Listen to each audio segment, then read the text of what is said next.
ಎಲ್ಲರಿಗೂ ನಮಸ್ಕಾರ. ನಾನು ಲಕ್ಷ್ಮಣ್ ನಿಂಬರ್ಗಿ, SP ವಿಜಯಪುರ ಮಾತಾಡ್ತಾ ಇರೋದು. ಪ್ರತಿ ವರ್ಷದಂತೆ ಈ ವರ್ಷವೂ ಕೂಡ ಕರ್ನಾಟಕ ರಾಜ್ಯ ಪೊಲೀಸ್ ನಮ್ಮ ಹೆಮ್ಮೆ ಅನ್ನುವಂಥ ಥೀಮ್ ಅಡಿಯಲ್ಲಿ ಬರುವಂಥ ಮಾರ್ಚ್ 9ನೇ ತಾರೀಕಿನಂದು 5 ಕಿಲೋಮೀಟರ್ ಮ್ಯಾರಥಾನವನ್ನು ಏರ್ಪಡಿಸಲಾಗಿದೆ. ಈ ಮ್ಯಾರಥಾನದ ಥೀಮು ಡ್ರಗ್ ಫ್ರೀ ಕರ್ನಾಟಕ ಮತ್ತು ಫಿಟ್ನೆಸ್ ಫಾರ್ ಆಲ್ ಅನ್ನುವಂಥ ಧ್ಯೇಯ ವಾಕ್ಯದಡಿಯಲ್ಲಿ ನಾವು ಈ ಮ್ಯಾರಥಾನನ್ನು 2ನೇ ಬಾರಿಗೆ ವಿಜಯಪುರ ಜಿಲ್ಲೆಯಲ್ಲಿ ಆಯೋಜಿಸ್ತಾ ಇರ್ತೀವಿ. ದಿನಾಂಕ 9/3/2025 ಬೆಳಗ್ಗೆ 6:30 ಗಂಟೆಗೆ ಈ ಮ್ಯಾರಥಾನ್ ಓಟವು ವಿಜಯಪುರ ಜಿಲ್ಲೆಯ ಜಗತ್ ಪ್ರಸಿದ್ಧವಾದಂತಹ ಗೋಲ್ ಗುಂಬಜ್ ಆವರಣದಿಂದ ಪ್ರಾರಂಭವಾಗಿ ಜಿಲ್ಲಾ ಕ್ರೀಡಾಂಗಣ, ಬಸವೇಶ್ವರ ವೃತ್ತ, ಗಾಂಧಿ ಚೌಕ, Shivaji circle, then water tank, Solapur ರಸ್ತೆ ಮಾರ್ಗವಾಗಿ ಜಿಲ್ಲಾ ಪೊಲೀಸ್ ಕವಾಯತು ಮೈದಾನದಲ್ಲಿ ಅಂತ್ಯಗೊಳ್ಳಲಿದೆ.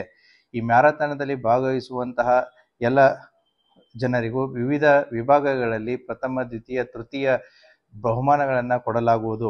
ಅಷ್ಟೇ ಅಲ್ಲದೆ ಮ್ಯಾರಥಾನದಲ್ಲಿ ಭಾಗವಹಿಸುವವರಿಗೆ ಟಿ-ಶರ್ಟ್ ಮತ್ತು ಕ್ಯಾಪ್ಗಳನ್ನು ಕೂಡ ಕೊಡಲಾಗುತ್ತದೆ. ಈ ಕೆಳಕಂಡಂಥ ನಂಬರ್ಸ್ಗಳಿಗೆ ತಾವು ಫೋನ್ ಮಾಡಿ ವಾಟ್ಸಪ್ ಮುಖಾಂತರ ತಮ್ಮ ರಿಜಿಸ್ಟ್ರೇಷನ್ಸ್ಗಳನ್ನು ಕನ್ಫರ್ಮ್ ಮಾಡಬಹುದು. ದಿನಾಂಕ 8/3/2025 ಸಾಯಂಕಾಲವರೆಗೂ ಕೂಡ ರಿಜಿಸ್ಟ್ರೇಷನ್ನು ಓಪನ್ ಇರುತ್ತದೆ. ಆದ್ದರಿಂದ ವಿಜಯಪುರ ಜಿಲ್ಲೆಯಲ್ಲಿ ವಿಜಯಪುರ ಪೊಲೀಸ್ನವರು ಸಾರ್ವಜನಿಕರಿಗೋಸ್ಕರ ಕಂಡಕ್ಟ್ ಮಾಡ್ತಾ ಇರುವಂತಹ ಈ ಮ್ಯಾರಥಾನದಲ್ಲಿ ಹೆಚ್ಚಿನ ಸಂಖ್ಯೆಯಲ್ಲಿ ಜನರು ಭಾಗವಹಿಸಿ ಈ ಮ್ಯಾರಥಾನನ್ನು ಯಶಸ್ವಿಗೊಳಿಸಬೇಕೆಂದು ತಮ್ಮೆಲ್ಲರಲ್ಲಿ ಕೇಳಿಕೊಳ್ಳುತ್ತೇನೆ. ಎಲ್ಲರಿಗೂ ಧನ್ಯವಾದಗಳು.